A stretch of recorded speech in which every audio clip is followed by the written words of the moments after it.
Hi, this is Anita from the Dusty Roads podcast, where we're all about living your life as a global citizen. Today, we're going to go to a part of the world that is absolutely beautiful and magnificent, if you haven't been there, called the Grand Canyon. The Grand Canyon is in Arizona, and it's, basically it's really right there at the corner of Arizona, Utah, and that area there. It's way at the top of northern Arizona. The Grand Canyon is a product of the relentless force of the Colorado River, which over an estimated period of 5 to 6 million years painstakingly carved this deep channel through layers of rocks. And anyone who's, watching about the water crisis that's going on out west, you'll hear a lot about the Colorado River and about how the Colorado River with all the water problems. But the Grand Canyon actually is from, this river, this once mighty river. The first recorded Europeans that came to the Grand Canyon was in 1540. I thought that's interesting because that is really, really early on in time. So 1540, when Spanish explorers conquered the natural wonder. But before this time, the area was home to indigenous cultures. Each were leaving their mark on the canyon's rich history. So, the European explorers came in, but of course at the same time would have been the American Indians and others that would have lived in this area long before any of them came in.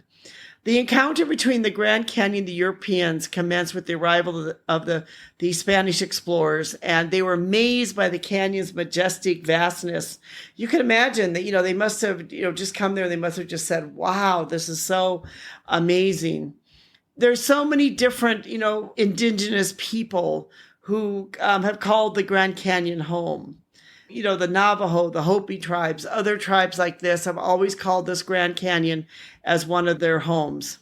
One of them is the Havasupai tribe, which is closely related to the Grand Canyon. For over 800 years, they've considered this awe-inspiring landscape their ancestral home. They're known as the people of the blue and green waters. So here are some interesting aspects about the Grand Canyon and the Havasupai tribe, because they are one of the main tribes that's been at the Grand Canyon.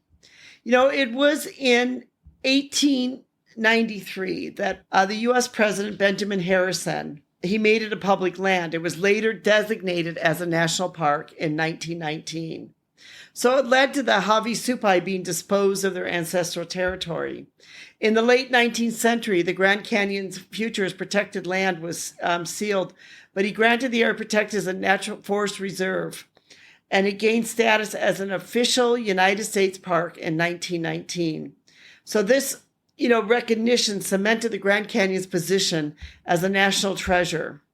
But however, the protection brought conflict, you can imagine strife for the native tribes, particularly the Havasupai, who believed that this was their ancestral lands, that they've been forced out of them, out of their lands and out of their territories, because in a way they sort of have, because the land was declared a national park and it was declared protected land.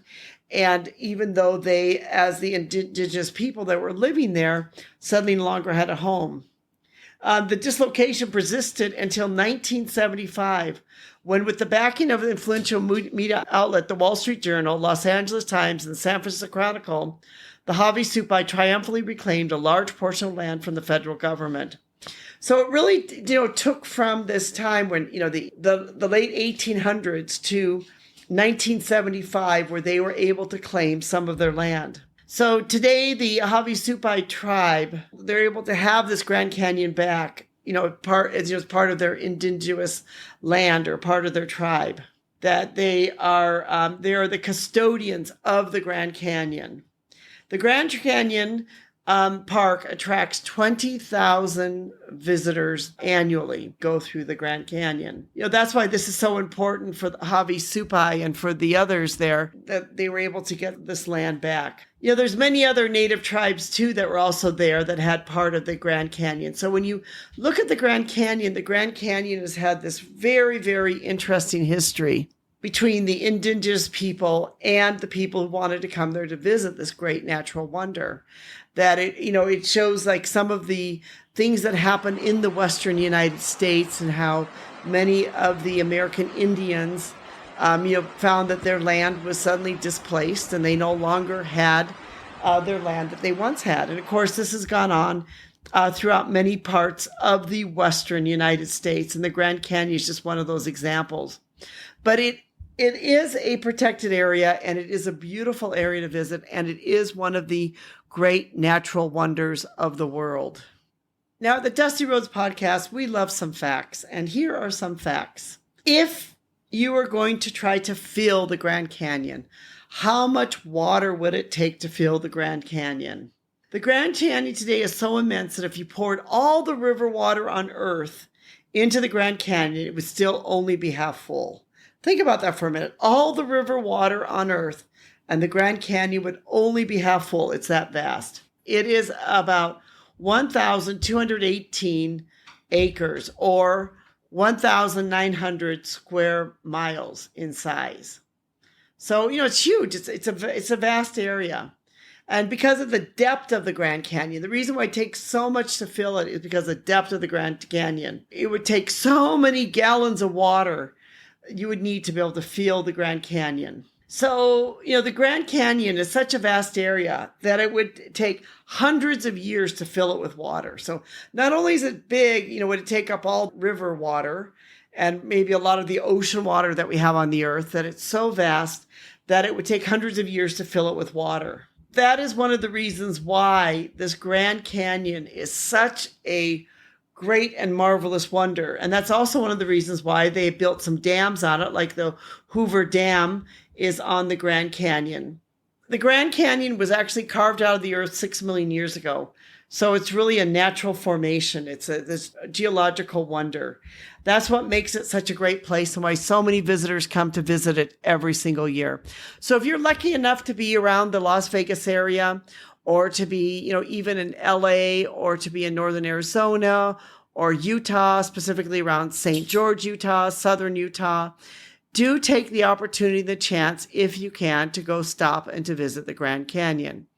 It will be well worth your visit to be able to see this great and marvelous wonder that is there. It's just such a great place to see. It's so vast. It's so beautiful. It truly is a magnificent natural formation that should not be missed.